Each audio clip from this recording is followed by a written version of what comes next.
السلام علیکم dear listeners, میں ہوں آپ کی ہوسٹ اقرا یاسین۔ میں امید کرتی ہوں کہ آپ سب لوگ خیر و عافیت سے ہوں گے۔ آج مہرونساء شاہ میر کے ناول بسمل کے نیکسٹ پارٹ کو آپ کے لیے لے کر حاضر ہوئی ہوں، تو جلدی سے آ جاتے ہیں نیکسٹ پارٹ کی جانب۔ باب سوئم، مجھے میرے دوستوں سے بچاؤ۔ تم نے سنا ہوگا ہے دوستی گلاب، مگر کیوں کوئی بتائے گا یہ ہے بیک وقت عذاب۔ گر تم پوچھو تو سناؤں تفصیل میں، دوستی کی قربانیوں اور دوستی میں لگے خنجر کی تفسیر میں۔ لگا جو بخت تو یار بنائیں گے زندگی گلزار، مگر جو ہوئے کم بخت تو یار ہی بنیں گے کذاب۔ یہی دیں گے تم کو مرہم، یہی لگائیں گے روح پہ چھالے، یہی بنیں گے آنسوؤں کا شانہ اور یہی بنیں گے جان کے لالے۔ اب تم پوچھو گے رہا جائے یاروں کے بغیر کیوں کر، تو میں کہہ دوں تم سے تم ہی ہو اپنے سب سے بڑے یار۔ صبح کی پیلی دھوپ نے گوادر کو اپنے حصار میں لیا ہوا تھا۔ سمندر سے ٹکرا کر پلٹتی نم ہواؤں نے اہلیان گوادر کے بدن کا محاصرہ کیا ہوا تھا۔ پکی سڑک پر اس وقت بشر حاکم کی چھوٹی گاڑی اپنی رفتار سے چل رہی تھی۔ پچھلی سیٹ پر زینیا بیٹھی تھی۔ آتشی گلابی رنگ کے گھگے میں ملبوس بالوں کو چٹیاں میں گوندے اس نے چہرے پر ہلکا میک اپ کر رکھا تھا، پیروں میں سیاہ کولہاپوری چپل۔ وہ آج اپنی یونیورسٹی جا رہی تھی۔ کچھ دستخط چاہیے تھے، کچھ رکاوٹیں دور کرنی تھی۔ گاڑی یونیورسٹی کے باہر رکی تو بشر نے مڑ کر پیچھے دیکھا۔ سفید شلوار قمیض میں بال اچھے سے سیٹ کیے وہ کافی اچھا لگ رہا تھا، چہرہ سنجیدہ تھا۔ اپنی جیب سے کچھ رقم نکال کر زینیا کے آگے کرتے ہوئے وہ کچھ نہیں بولا۔ بہن بھائیوں کو سوری تھینک یوز کی ضرورت نہیں ہوتی، بس نارمل طریقے سے پیش آؤ اور سب ٹھیک۔ یہ بہن بھائی ہی تو ہوتے ہیں جن کی جان کے دشمن بھی ہم ہوتے ہیں اور جان بھی ہم۔ زینیا نے خاموشی سے رقم لے لی اور سیٹ پر دھرے اپنے سرمئی پرس پر رکھی، پھر اپنی طرف سے اتر آئی۔ بشر نے اس کے اندر جانے کا انتظار کیا۔ وہ پلٹ گئی تو اس نے گہری سانس لی اور گاڑی اپنی دکان کی جانب موڑ دی۔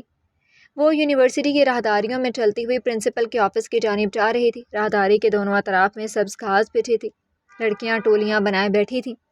چلتے چلتے ایک جگہ زینیا رکی۔ اس نے گردن موڑ کر آوازوں کے تعاقب میں دیکھا۔ دو لڑکیاں گھاس پر بیٹھی تھی، ایک لڑکی بری طرح روئے جا رہی تھی۔ اس کی آواز یہاں تک آتی تھی، وہ زور زور سے روتی بس ایک ہی سطر دہرا رہی تھی۔ وہ میرے ساتھ ایسا کیسے کر سکتا ہے، کیسے؟ پاس بیٹھی دوسری لڑکی اسے دلاسا دے رہی تھی، اس کی پیٹھ تھپک رہی تھی، ساتھ ساتھ خود بھی بے بسی سے اس کے ساتھ رو رہی تھی۔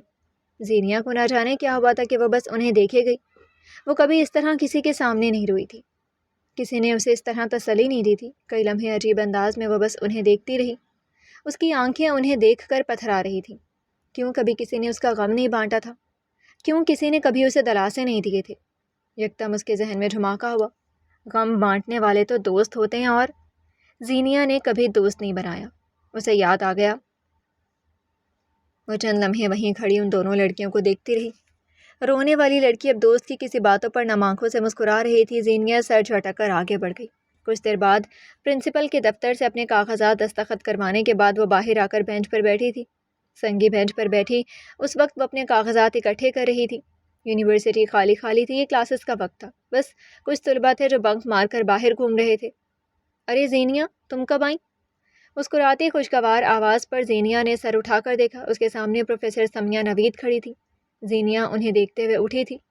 استاد چاہے کہیں بھی کسی بھی محفل میں ملیں، چاہے آپ کو پڑھائے ہوئے کئی برس بیت چکے ہوں، ان کو دیکھ کر دل میں اٹھنے والا ادب ہمیشہ یکساں رہتا ہے۔ کچھ دیر بعد وہ پروفیسر سمیہ کے ساتھ اسی سنگی بینچ پر بیٹھی اسلام آباد جانے کی تفصیل سنا رہی تھی۔ وہ مسکراتے ہوئے سن رہی تھی۔ دنیا میں ماں باپ کے بعد صرف ایک اچھا استاد ہی چاہتا ہے کہ اس کا شاگرد آگے جائے، کامیابی سمیٹے، دنیا فتح کرے۔ چند غیر ضروری باتوں کے بعد پروفیسر سمیہ بالآخر اس سوال پر آئی تھی جو وہ زینیا کو دیکھتے ہی پوچھنا چاہتی تھی۔ تم ٹھیک ہو زینیا؟ کیا کوئی مسئلہ ہے؟ وہ غور سے اس کی آنکھوں میں دیکھ رہی تھی۔ زینیا کے چہرے پہ کئی رنگ آ کر گزر گئے تھے۔ اس نے بدقت اپنی مسکراہٹ قائم رکھی۔ میں تو بالکل ٹھیک ہوں۔ کیوں، کیا ہوا؟ مجھے تم ذرا بھی ٹھیک نہیں لگ رہی۔ کوئی مسئلہ ہے؟ مسائل کس کے ساتھ نہیں ہوتے میڈم، انسان اپنے ساتھ مسائل ہمیشہ لاتا ہے۔ مسائل بوجھ جیسے ہوتے ہیں زینیا، صحیح وقت پر صحیح انسان کے ساتھ نہ بانٹے جائیں تو کمر توڑ دیتے ہیں۔ کیا تم نے بانٹے؟ زینیا طنزیہ مسکرائی تھی۔ میں اپنا صحیح انسان ہوں میڈم، مجھے بوجھ بانٹنے کے لیے کندھے نہیں چاہیے۔ مجھے پتہ ہوتا ہے کب کیا کرنا ہے۔ اس نے دھیرے سے کندھے اٹھائے۔ میڈم اب بھی اسے نرم نظروں سے دیکھ رہی تھی۔ وہ زینیہ کو ایک لمبے عرصے سے جانتی اور سمجھتی تھی۔ ہر انسان اپنا صحیح انسان ہوتا ہے، ہر انسان کو اپنا بوجھ خود ڈھونا ہوتا ہے۔ وہ رکی تو اور زینیہ کے چہرے کو دیکھا۔ ہر انسان مضبوط ہوتا ہے بیٹے، لیکن ایک وقت آتا ہے جب انسان تھک جاتا ہے، اس کے کندھے بوجھ سے تھک جاتے ہیں، دل رازوں سے بھر جاتا ہے۔ پیلی چمکیلی دھوپ میں بیٹھی وہ عورت بول رہی تھی، ایک وقت آتا ہے جب آپ کے آئیڈیاز سڑنے لگتے ہیں، دماغ معاف ہونے لگتا ہے، تب ایک انسان ہوتا ہے جس کے آئیڈیاز کام آتے ہیں۔ ایک وقت آتا ہے جب مضبوط سے مضبوط انسان بھی تھکنے لگتا ہے، اور تب اس کا ہاتھ پکڑ کر ایک شخص اسے اپنے پاس بٹھا لیتا ہے۔ ہر انسان کی ایک استطاعت ہوتی ہے، سوچنے کی، سمجھنے کی، حل نکالنے کی، بوجھ سہنے کی۔ اس سے بڑھ کر بوجھ پڑنے لگے تو بوجھ بانٹ لینا چاہیے۔ وہ رسان سے بولی، کس سے؟ سنہری آنکھوں والی لڑکی نے پوچھا۔ دوست سے۔ بوجھ دوستوں سے بانٹے جاتے ہیں بچے۔ چند لمحے وہ تذبذب سے ان کا چہرہ دیکھتی رہی، پھر دھیرے سے بولی، زینیہ نے کبھی دوست نہیں بنائے میم، اور مجھے نہیں لگتا کہ مجھے ضرورت ہے۔ میڈم نے سنجیدگی سے اس کا چہرہ دیکھا۔ آس پاس اب طالبات کا شور بڑھ رہا تھا۔ کلاسز سے نکل کر آتی طالبات، چمکدار دھوپ، ذرا فاصلے پر بنی کینٹین سے آتی سموسے اور چاٹ کی خوشبو، اور ان سب کے درمیان سنگی بینچ پر بیٹھی دو عورتیں۔ ہوائیں انہیں سن رہی تھیں۔ اس دنیا کے سب سے مضبوط انسان کون تھے؟ حضرت محمد صلی اللہ علیہ وآلہ وسلم۔ زینیہ نے ترنت جواب دیا، جانتی ہو، انہوں نے طائف کے لوگوں سے اتنے پتھر کھائے کہ ان کی جوتیاں خون سے بھر گئیں۔ ان کے اپنے رشتہ دار، شہر کے لوگوں نے ان سے منہ موڑ لیا۔ لوگ انہیں جادوگر نعوذ باللہ کہہ کر ان کے سحر سے خوف کھانے لگے۔ اسلام کی خاطر انہوں نے اتنی سختیاں جھیلیں کہ جس کی کوئی حد نہیں۔ کیا انہیں ضرورت تھی حضرت ابوبکر صدیق کو اپنے ساتھ ہجرت پہ لے جانے کی؟ ایک لمحے کے لیے زینیہ سانس نہیں لے سکی تھی۔ ساری خوشبوئیں دم توڑ گئیں، آس پاس کی ساری آوازیں رک گئیں۔ وہ بس میڈم سمیہ کو بولتے ہوئے سنتی رہی۔ یہ کوئی عام شخصیات، عام نام نہیں تھے۔ نبی کریم دنیا کے سب سے مضبوط انسان تھے، لیکن پھر بھی اپنی باتیں اپنے دوستوں سے شیئر کرتے تھے، اپنا دکھ انہیں سناتے تھے اور ان کا سنتے تھے۔ اللہ نے رشتے دیے ہیں، ان کی ناقدری کرنا یا پھر ان کے ساتھ مخلص نہ ہونا برا ہوتا ہے بیٹا۔ وہ بول کر خاموش ہوئی تو زینیہ کو دیکھا۔ وہ معروب نہیں ہوئی تھی، وہ بس الجھ گئی تھی، یا پھر وہ مزید الجھ گئی تھی۔ مضبوط سے مضبوط انسان کے گرد بھی ایک باؤنڈری ہوتی ہے، وہ باؤنڈری جو اس کی کمزوری ہوتی ہے۔ اس جگہ آ کر انسان کو رک جانا چاہیے۔ حدود کو پار کرنا ہر بار اچھا نہیں ہوتا، وہ شاید تنبیہ کر رہی تھی، ہر بار برا بھی نہیں ہوتا۔ اب کہ زینیہ کے بولنے کی باری تھی۔ آنکھیں چھوٹی کیے وہ انہیں دیکھتے ہوئے کہہ رہی تھی، خوشبوئیں ایک بار پھر ان کے وجود کا محاصرہ کر رہی تھی۔ آپ نے ریس کا میدان دیکھا ہوگا میڈم، ریس ہوتے ہوئے بھی دیکھی ہوگی۔ ایک سرخ پٹی وہ جیت کی حد ہوتی ہے، لیکن اگر کوئی اسے پار کر دور تک دوڑتا ہوا بھی چلا جائے تب بھی اسے روکا نہیں جاتا، وہ فاتح ہی رہتا ہے۔ حدود معنی نہیں رکھتی، جب مقصد اونچائیاں ہوں تو باؤنڈریز نہیں دیکھی جاتی۔ میڈم سمیہ اس کی بات پر مسکرائی تھیں، لیکن ابھی وہ طالب علم پیدا نہیں ہوا جو اپنے ٹیچر کو لاجواب کر سکے۔ فاتح اگر ریس جیت کر مزید 10 کلومیٹر بھی دوڑ لے تو فائدہ کچھ نہیں ہوتا، جیت وہی رہتی ہے، انعام وہی رہتا ہے۔ باؤنڈری کراس کر کے وہ بس خود کو مزید تھکاتا ہے اور کچھ نہیں۔ اب کہ وہ کچھ کہہ ہی نہ سکی، خفت سے گردن دائیں بائیں ہلاتے ہوئے وہ چپ ہو گئی تھی۔ کچھ دیر مزید سمیہ زینیہ کے پاس بیٹھی رہیں، پھر اٹھ کر اپنی کلاس کی جانب چلی گئی۔ زینیہ نے پرسکون نظریں اٹھا کر گوادر کا آسمان دیکھا تھا۔ دھوپ اس کی آنکھوں کو چندھیائی دے رہی تھی۔ بس کچھ دن اور، پھر میں اسلام آباد کی میٹھی دھوپ اور بلندیاں۔ وہ اپنے آپ سے بڑبڑائی تھی، موبائل بیگ سے نکال کر ہینڈ فری لگائے۔ اب وہ گرد و مافیہ سے بے خبر تھی۔ کانوں میں کسی انگریز گلوکارہ کی آواز گونج رہی تھی، Who says we are not perfect? Who says we are not worth it? Who says we are not strong enough? آخری سطر گانے کی نہیں تھی۔ براق حنیف کا پینٹ ہاؤس صبح کے سپہر خاموش تھا۔ اوپن کچن میں چولہے کے قریب کھڑا وہ بن چکی چائے کو کپ میں انڈیل رہا تھا، ساتھ ساتھ کوئی عربی غزل گنگنا رہا تھا۔ اس نے سرخ سلک کا گاؤن پہن رکھا تھا، بال بکھرے ہوئے تھے۔ مزے سے گنگناتے ہوئے وہ چائے کو مگ میں انڈیل رہا تھا۔ سفید مگ کا پیندہ پیلی چائے سے بھرنے لگا تھا۔ رفتہ رفتہ یہ چائے مگ کے کناروں سے سفر کرتی اوپر آتی جا رہی تھی۔ ساتھ ساتھ براق حنیف کی گنگنانے کی آواز بھی تیز ہوتی جا رہی تھی۔ دفتن اس کا فون بجا تھا۔ سلیب پر رکھے فون کو ایک ناگوار نظر سے دیکھتے ہوئے اس نے موبائل اٹھایا تھا۔ وہ ہمیں سکیڑے وہ سامنے والے کی بات سن رہا تھا۔ پس منظر میں کسی کے بوٹوں کی آواز آ رہی تھی۔ کوئی کچن کی جانب آ رہا تھا۔ کچن سے اب براق کے بولنے کی آوازیں آ رہی تھیں۔ ناممکن، نہیں، یہ نہیں ہو سکتا، تم پاگل ہو گئے ہو کیا؟ وہ سخت بے یقین تھا۔ کیا بکواس کر رہے ہو؟ ایسے کیسے ہو سکتا ہے؟ مظہر کی نئی فلم کی وارڈروب ہم کرنے والے تھے، سب کچھ طے تھا۔ نہیں نہیں، یہ نہیں ہو سکتا، میں برباد ہو جاؤں گا، کیا بکواس ہے؟ نہیں نہیں۔ وہ یہاں سے وہاں ٹہلتے ہوئے بے چینی سے کہہ رہا تھا۔ اس کی رنگت سفید پڑ رہی تھی۔ لیکن کس نے بتایا انہیں کہ ہم زرار کے لیے بھی وارڈروب کر رہے ہیں؟ کس نے کی یہ بکواس؟ وہ دھاڑ رہا تھا۔ مجھے نام بتاؤ فوراً، کون ہے وہ؟ کس نے کیا یہ سب؟ بک بھی چکو۔ میں نے بتایا۔ آواز پر براق منجمد ہو گیا۔ اس کے عقب میں کچن کی چوکھٹ پر کیس کھڑا تھا، سفید ڈریس شرٹ میں ملبوس، سیاہ کوٹ بازو پر ڈالے، بالوں کو اچھے سے سیٹ کیے۔ وہ محظوظ نظروں سے اسے دیکھ رہا تھا۔ تم شاید بھول گئے تھے براق حنیف کہ کیس اگر ایک راز دیتا ہے تو اگلے انسان کی 7 نسلوں کے راز رکھتا بھی ہے۔ تمہیں لگا تھا کہ تم مجھے ڈبل کراس کرو گے اور میں کونے میں بیٹھ کر روؤں گا؟ براق نے مڑ کر اسے دیکھا۔ اس کی آنکھیں سرخ ہو رہی تھیں، چہرہ غیظ و غضب کا شکار لگ رہا تھا۔ اس کا بس نہیں چلتا تھا کیس کا منہ نوچ ڈالے۔ اس کا کروڑوں کا نقصان ہوا تھا، اس کا تو دل بند ہو رہا تھا۔ کیس چوکھٹ کی دیوار سے ٹیک لگائے کھڑا تھا، کندھے اٹھے ہوئے، بوٹ کینچی کی صورت اور آنکھوں میں ترش سا تاثر۔ تمہیں لگا تھا تم 2 سوتیلے بھائیوں کی الگ الگ فلموں کا وارڈروب کرو گے، کیونکہ ان دونوں کی فلمیں آگے پیچھے آ رہی ہیں اور کسی کو کچھ پتہ بھی نہیں لگے گا۔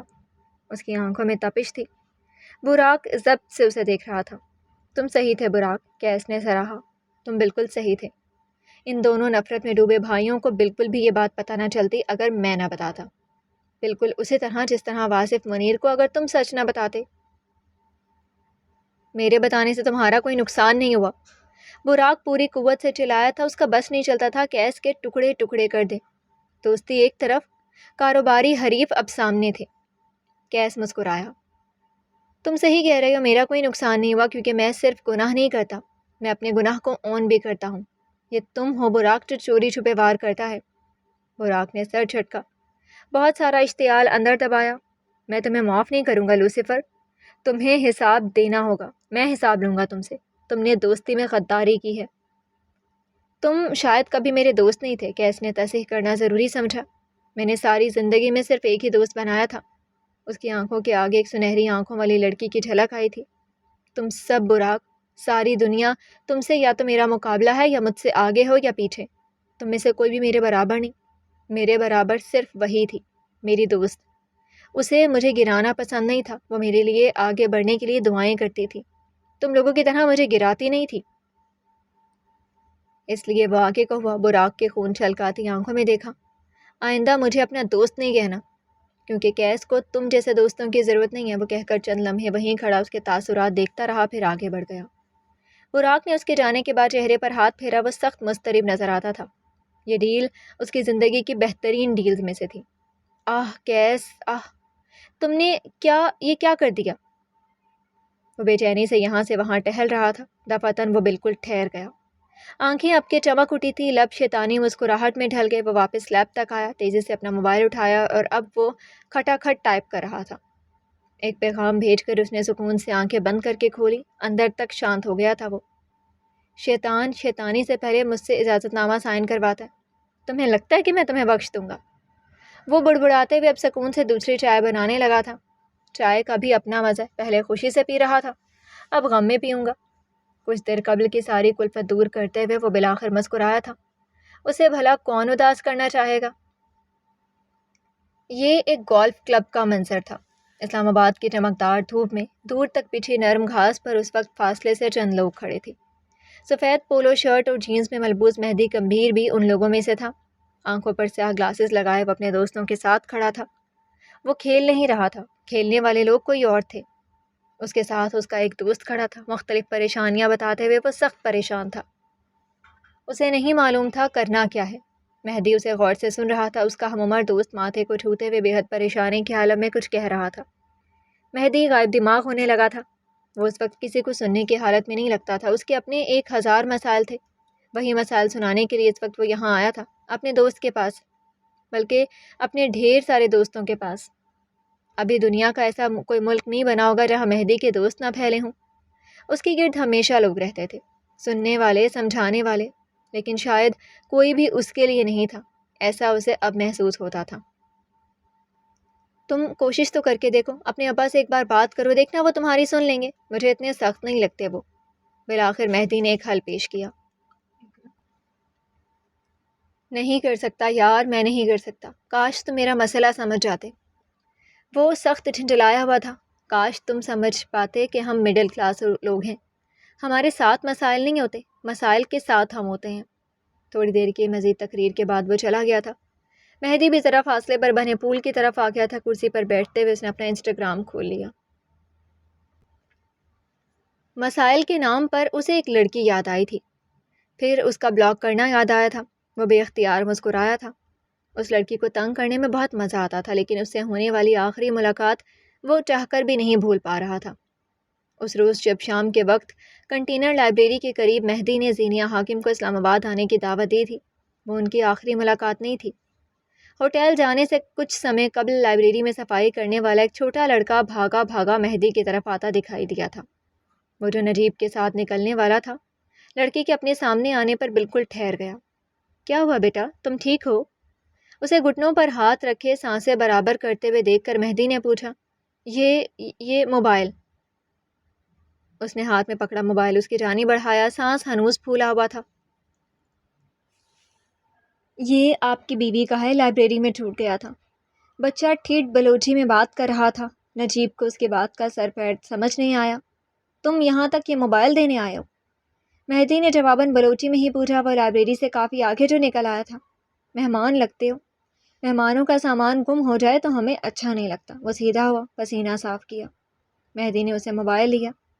ہاں ٹھیک ہے، ہوگا یہ صبح پسماندہ، یہاں کے لوگ ہوں گے کچھ کم پڑھے لیکن مہمان نوازی اثار کا یہاں جو عالم تھا اس کی مثال کہیں اور کہاں. مہربانی، مہدی نے اسے فون لیتے کہا. لیکن میرے ساتھ 3 لڑکیاں تھیں، یہ فون کس کا ہے؟ وہ اب موبائل کو الٹ پلٹ کر رہا تھا. کم از کم اس کے ساتھ آنے والی لڑکیوں کے پاس یہ سستا موبائل نہیں ہوگا. لڑکے کی آنکھوں میں الجھن ابھری. آپ کی بیوی کا ہے، وہی جو آپ کو ڈانٹ رہی تھی. بیوی ڈانٹ سکتی ہے نا؟ وہ ہنوز الجھن میں تھا. مہدی ہولے سے ہنس دیا. کچھ عورتیں بیویاں نہ ہو کر بھی ڈانٹتی ہیں، لیکن کوئی بات نہیں، میں یہ موبائل اپنی بیوی تک پہنچا دوں گا. اس نے شکریہ کے ساتھ موبائل وصول کر لیا. پھر نجیب کو دیکھا. یہ زینیہ کا موبائل ہے، تم اسے دے آؤ گے؟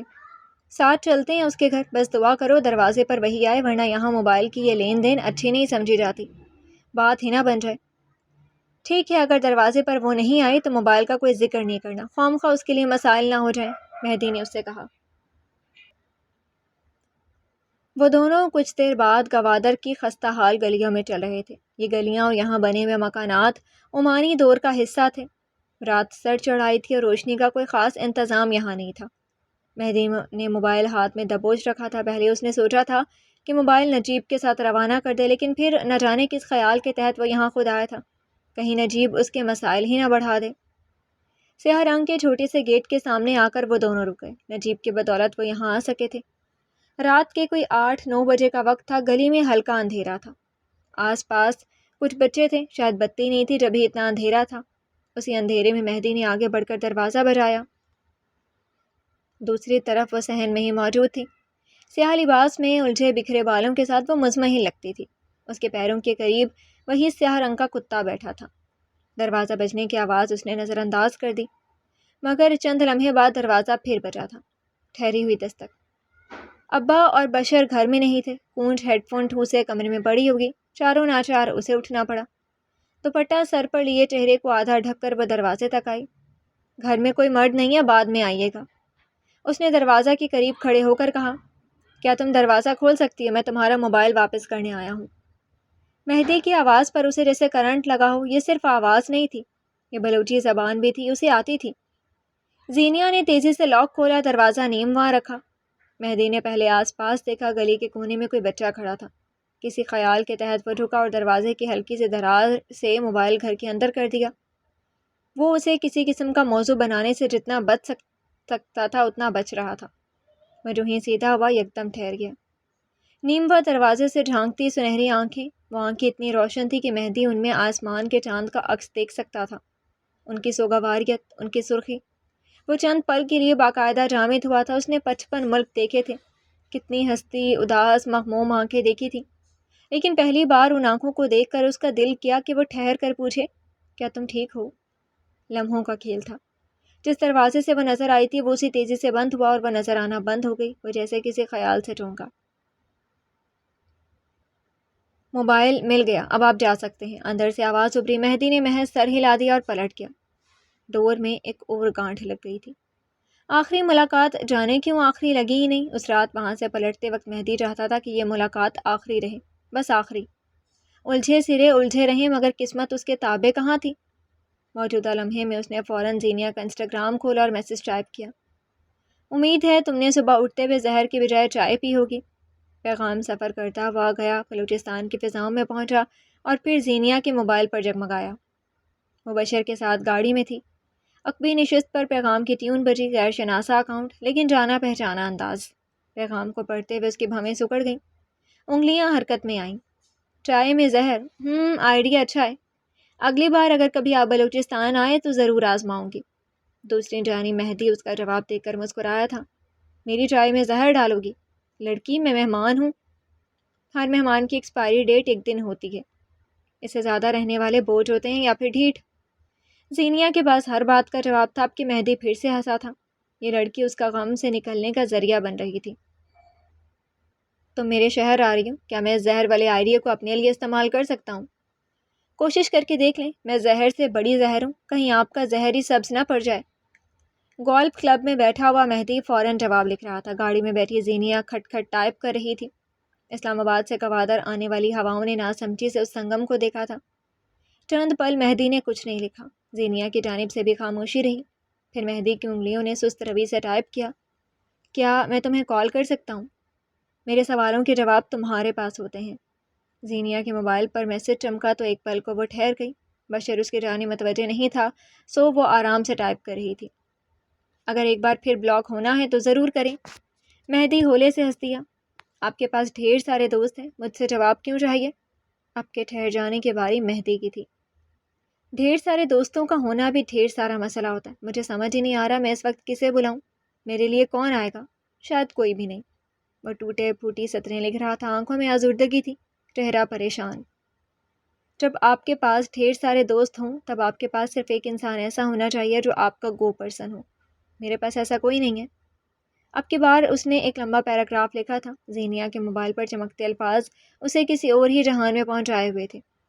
چند پل پیغام کو تکتے رہنے کے بعد اب وہ دوبارہ لکھ رہی تھی، میں 9ویں جماعت میں تھی جب ہم نے ایک سبق پڑھا تھا، مجھے میرے دوستوں سے بچاؤ۔ سارا سبق پڑھ لیا، سبق بھول بھال گئی، لیکن نہیں بھولا تو یہ نام۔ اس کے لمبے ناخنوں والی سفید انگلیاں پیغام لکھ رہی تھیں۔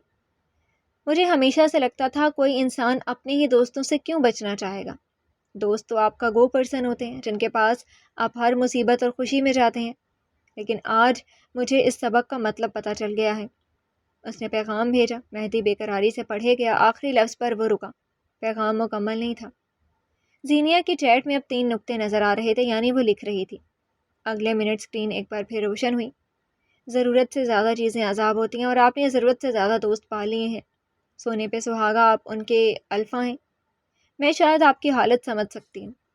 آخر میں جیسے وہ اس کا حظ اٹھا رہی تھی، مہدی کے چہرے پر ناپسندیدگی پھیلی، اس کی انگلیاں تیز تیز ٹائپ کرنے لگیں۔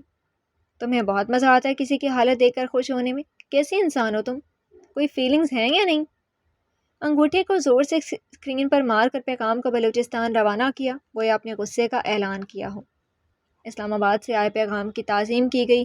زینیا نے سنہری آنکھوں سے پیغام پڑھا، مجھے بہت مزہ آتا ہے ان لوگوں کی حالت دیکھ کر جنہیں اللہ نے اپنا دماغ دیا، دل دیا، اعضاء دیے، ٹانگیں اور ہاتھ دیے، لیکن پھر بھی انہوں نے دوست نامی بلا پر انحصار کیا اور پھر باقاعدہ خوار ہوئے۔ یہی ہونا چاہیے تھا۔ پیغام بھیج کے زینیا نے نشست سے ٹیک لگا لی۔ بشر کسی سے فون پر بات کرتے ہوئے گاڑی چلا رہا تھا، اس کا دھیان اب بھی یہاں نہیں تھا۔ سوچو، اگر یہی میسج میں تمہارے دوستوں کو بھیج دوں تو تم کیا کرو گی؟ وہ تمہاری اپنے بارے میں رائے جان کر کیا کریں گے؟ انگریزی میں لکھا پیغام بلکہ دھمکی، زینیا نے کبھی دوست نہیں بنائے، نپا تلا جواب۔ مہدی نے زینیا کا جواب دیکھا، ایک لمحے کو وہ سوچ میں پڑا۔ اب کے لکھتے وقت اس کا چہرہ مختلف تھا، سنجیدہ اور لائف کوچ والا۔ اگر کوئی انسان کسی بات کا جواب صرف ایک سطر میں دے تو یا تو اس کے لیے اس بات کی بہت زیادہ اہمیت ہوتی ہے یا پھر وہ اس ذکر سے بچنا چاہ رہا ہوتا ہے۔ اس نے پیغام بھیجا۔ ہر لفظ کے ساتھ زینیا کے چہرے کا رنگ بدل رہا تھا، وہ بے چین ہو رہی تھی۔ تم جھوٹ بول رہی ہو، ایسا کبھی نہیں ہوتا کہ انسان نے کبھی دوست نہ بنائے ہوں۔ ہاں، یہ الگ بات ہے کہ ان دوستوں نے آپ کو چھوڑ دیا یا پھر آپ نے انہیں چھوڑا۔ گولف کلب کی سبز گھاس، لوگ، باتیں، سب دور چلا گیا۔ وہ منہمک سا ٹائپ کر رہا تھا۔ کیا اس نے تمہیں چھوڑا ہے زینیا حاکم؟ سوال تھپڑ کی طرح زینیا کی گال پر لگا تھا۔ موبائل پر گرفت ڈھیلی ہوئی، اس کی آنکھوں کے آگے سیاہ آنکھیں آئیں، واحد دوست کی آنکھیں، وہ جسے وقت کی رفتار اس سے دور لے گئی۔ اسے اس دوست کی یاد اب بھی آتی تھی۔ کسی نے مجھے نہیں چھوڑا، کوئی مجھے چھوڑ ہی نہیں سکتا۔ آہ، ڈھٹائی۔ کیا تم اسے یاد کرتی ہو یا تم چاہتی ہو کہ وہ واپس آ جائے؟ ہرگز نہیں، میں کسی کی واپسی کا انتظار نہیں کرتی۔ میں کسی کو یاد نہیں کرتی، کوئی میرا دوست نہیں ہے۔ مارے تیش کے اس کی انگلیاں کانپ رہی تھیں، چہرہ سرخ ہو رہا تھا۔ وہ اس سے بات ہی کیوں کر رہی تھی؟ اس نے تمہیں چھوڑ دیا زینیا، کیا تم اس سے ناراض ہو؟ تم صرف ناراض ہو، اگر وہ واپس آ جائے تو تم اسے معاف کر دو گے، ہے نا؟ بیٹھ گیا وہ لوگوں کے مسئلے سلجھانے۔ زینیا مر جاتی ہے، معاف نہیں کرتی۔ جو زندگی سے چلا گیا وہ مر گیا۔ اس کا تنفس تیز ہو رہا تھا، چہرہ سفید پڑ رہا تھا۔ کوئی تھا جو یاد آیا تھا اور اپنے ساتھ ڈھیر سارے غم لایا تھا۔ تمہاری جھوٹی انا بیچ میں آ گئی ہے نا؟ اس نے تمہارے پاس آنے کی کوشش کی ہوگی، تمہیں اسے معاف کر دینا چاہیے تھا۔ دوستوں کو معاف کر دیتے ہیں۔ آخری بات میں جیسے نرم تنبیہ تھی۔ اب کی زینیا کی بس ہو چکی تھی۔ اس نے بغیر کسی جواب کے بلاک کا بٹن دبا دیا۔ ٹائپنگ کے 3 نقطے اب نظر نہیں آ رہے تھے۔ میسیجز کی زوں زوں سے تھر تھرانے والا موبائل اب خاموش ہو گیا تھا۔ ساکت، ساکن۔ وہ اب مزید اس شخص کو نہیں سننا چاہتی تھی۔ یہ آئینہ تھا، سچ دکھانے والا آئینہ۔ زینیا اس کے سامنے اپنا عکس نہیں لانا چاہتی تھی۔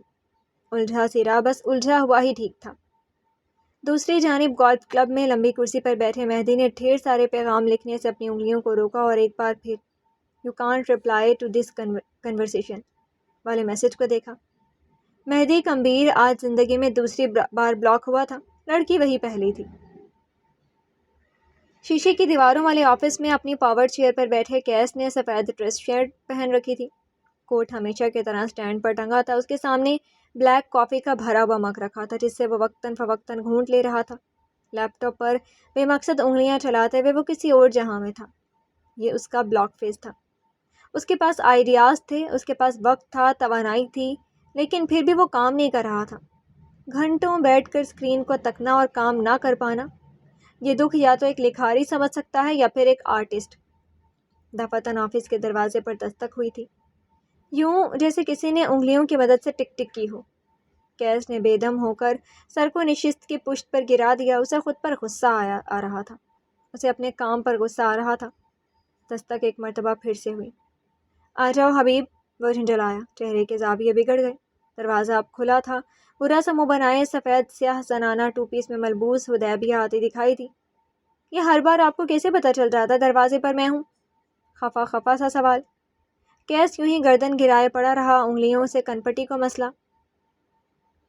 تم ہر دفعہ لڑکیوں کی طرح نازک بننے کے لیے اپنی انگلی میں موجود انگوٹھی سے دستک دیتی ہو، لیکن چونکہ مردانہ نقوش کے ساتھ ساتھ تمہارے انداز بھی مردانہ ہے تو مجھے پتہ چل جاتا ہے۔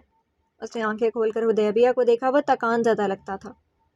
پھر آخر میں کس طرح دستک دوں جو آپ کے شایان شان ہو؟ آج بتا دیں۔ میری شایان شان وہ ہوگی جو بغیر دستک کے دروازہ پھاڑنے کے انداز میں اندر آئے اور مجھے پھر بھی بری نہ لگے۔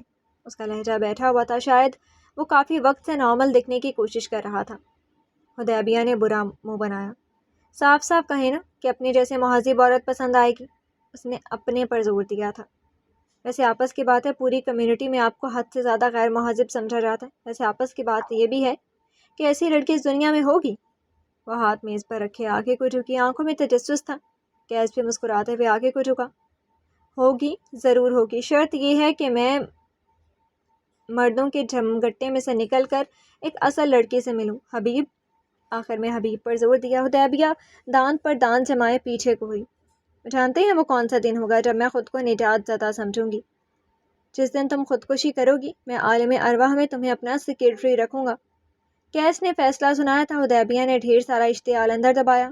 جانتی تھی کیس اسے روسٹ تب کرتا ہے جب وہ تھک رہا ہوتا ہے۔ اسے واقعتاً اپنے باس کی فکر ہوئی، آنکھیں بھر آئیں۔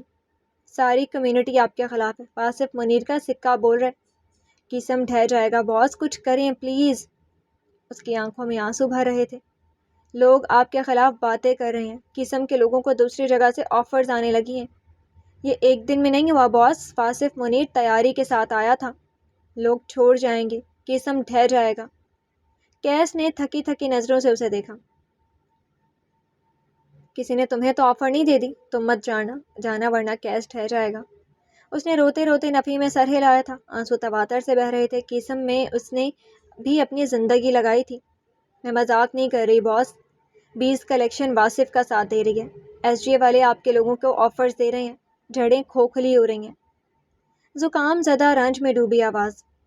آخر یہ ساری دنیا میرے خلاف کیوں ہونے لگی ہے حدیبیہ؟ یہ کوئی اور کیس تھا۔ حدیبیہ نے رک کر اسے دیکھا تھا۔ کوئی مجھے جینے کیوں نہیں دیتا؟ میں نے کسی کا کیا بگاڑا ہے؟ میں چپ چاپ ایک طرف بیٹھ کر اپنا کام کر رہا ہوں اور لوگ میرے پیچھے پڑ گئے ہیں۔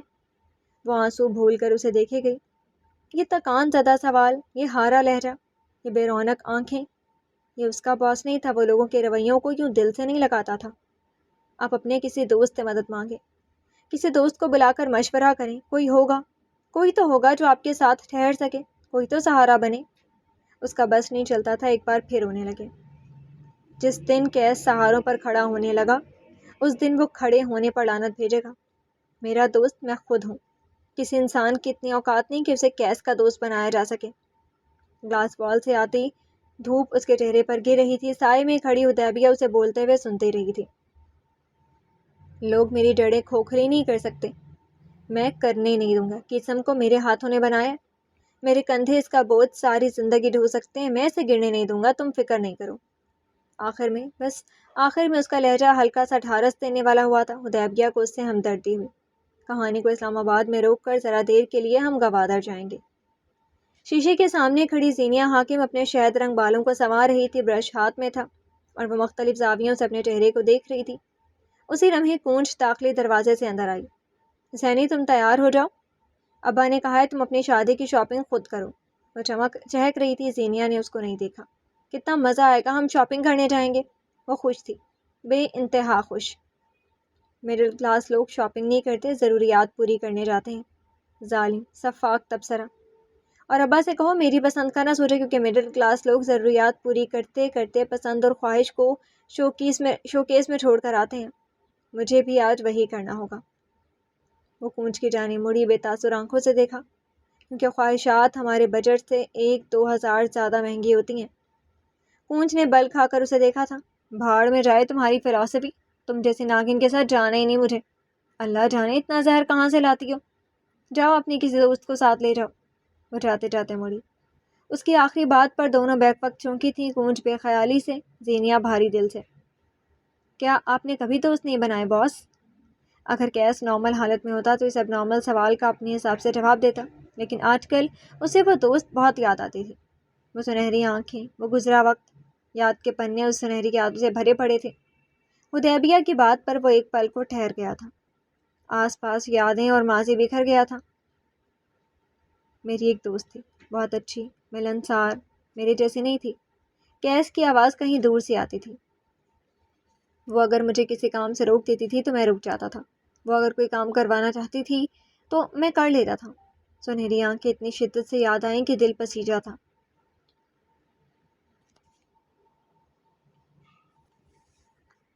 کونچ شرمندگی سے اسے دیکھ رہی تھی۔ میرا یہ مطلب نہیں تھا زینی، میں تمہیں وہ سب کچھ یاد نہیں دلانا چاہتی تھی۔ اس نے بے بسی سے لب کاٹ ایک ڈری ڈری سے نظر زینیہ پر ڈالی۔ اگر تم اسے موقع دیتی تو آج ایسا نہ ہوتا۔ اس کی غلطی اتنی بڑی نہیں تھی جتنی تم نے سزا دے دی۔ تمہیں اس پر اعتبار کرنا چاہیے تھا۔ اس نے کہہ کر زینیہ کو دیکھا۔ وہ اس کا چہرہ اب بھی بے تاثر تھا۔ اس کی آنکھیں سارا حال کہہ رہی تھی۔ وہ جھنجھلائی تھی۔ دوست کو وہی راز پتہ چلنے چاہیے جو ہم سنائیں، وہ نہیں جو اس نے دوسروں کو سنانے ہوں۔ زینیہ کی آواز کمرے میں گونجی۔ ہم دونوں میں سے کوئی غلط نہیں تھا، بس اسے ان رازوں کو کھوجنا نہیں چاہیے تھا۔ جو میں نے چھپا لیے تھے۔ اسے ایسا نہیں کرنا چاہیے تھا، اس نے جیسے دل کو توجہ دی۔ مجھ پر اس کا ایک راز کھلا تھا، میری عقل نے اس راز کو کھوجا تھا، نہیں کھوجنا چاہیے تھا، غلطی ہو گئی، یا پھر شاید نہیں ہوئی، میں نے اس کی آنکھیں پڑھ لی تھیں، ہمارے درمیان نزدیکیاں تھیں۔ میں اس کے کہے کا منتظر نہیں تھا، مجھے اس کے بارے میں پتہ چل جایا کرتا تھا۔ یہ اس نے خالی خالی نظروں سے حدیبیہ کو دیکھا، وہ مزمحل تھا، الجھا ہوا۔ تمہیں اسے ایک موقع دینا چاہیے تھا زینی، دوستوں کو معاف کر دینا چاہیے، وہ تعصب سے بولی تھی۔ زینیا دھیرے سے ڈریسنگ ٹیبل کے سامنے رکھی کرسی پر بیٹھتی چلی گئی تھی۔ اس کی آنکھیں اب مختلف تھی، رنجیدہ، گلٹی۔ اسے بھی وہ وقت، وہ دوستی یاد تھی۔ میں اس کے لیے بہت خاص ہوں، میں جانتی تھی میرے راز کو استعمال نہیں کیے جائیں گے، لیکن میرے دل کے کونے میں شک تھا۔ میں اس کے ساتھ ہمیشہ مخلص رہنا چاہتی تھی، ہمارا تعلق کرسٹل کلیئر ہے۔ میرے وہم نے اسے دھندلا کر دیا۔ میرے لیے وہ بہت خاص تھی، میں اس کے راز کو استعمال نہیں کرنا چاہتا تھا، میں اسے اس مصیبت سے نکال لانا چاہتا تھا، لیکن وہ ایک شکی لڑکی تھی۔ اس نے کبھی اعتبار کرنا نہیں سیکھا تھا، میں اس کے ساتھ کتنا مخلص تھا اسے یہ سمجھنا چاہیے تھا۔ میرے دل میں شک پیدا ہو گیا تھا، میں نے کبھی اعتبار کرنا نہیں سیکھا تھا۔ اس نے مجھے بچانا چاہا تھا، لیکن تم نے اس سے خود کو بچا لیا، ہے نا؟ پونچھ نے بات مکمل کی۔ زینیا زمین کو گھورتی رہی، اس کے پاس کہنے کو کچھ نہیں تھا، حلق میں گرہیں اٹکی تھی، آنکھوں میں پانی بھر آیا۔ ہاں اسے تکلیف ہوئی تھی، دل کو کسی نے مٹھی میں لے کر دبایا تھا۔ دوری نہیں تھی، وہ بری نہیں تھی حدیبیہ، وہ بس مختلف تھی۔ میں نہیں جانتا اس نے مجھے کیوں چھوڑا، لیکن یہ حقیقت ہے کہ میں اسے آج بھی مس کرتا ہوں، اس کے بغیر آج بھی ادھورا ہوں۔ میں چاہتا ہوں وہ پلٹ آئے، میں اس کے پلٹ آنے کا احترام کروں گا۔ کاش وہ ایک بار پلٹ آئے، کاش وہ ایک بار میری نظروں میں اپنا مقام جان لے۔ میں نے اسے دوستی کی سینٹی کی خاطر چھوڑا۔ زینیا کی آواز اتنی ہلکی تھی کہ وہ مشکل خود سن سکے۔ میں اس کے ساتھ رہتی لیکن اس پر یقین نہ کرتی تو یہ منافقت ہوتی۔ میں نے اسے چھوڑا کیونکہ میرے ساتھ مسائل تھا۔ حقیقت یہ ہے کہ میں آج بھی اسے مس کرتی ہوں، میں آج بھی اس کی طرف لوٹنا چاہتی ہوں، اور جانتی ہوں اس نے میری جگہ سنبھال کر رکھی ہوگی، میرا مقام، میرا شہر، میرا مقام معتبر ہوگا۔ کاش وہ ایک بار پہل کر دے۔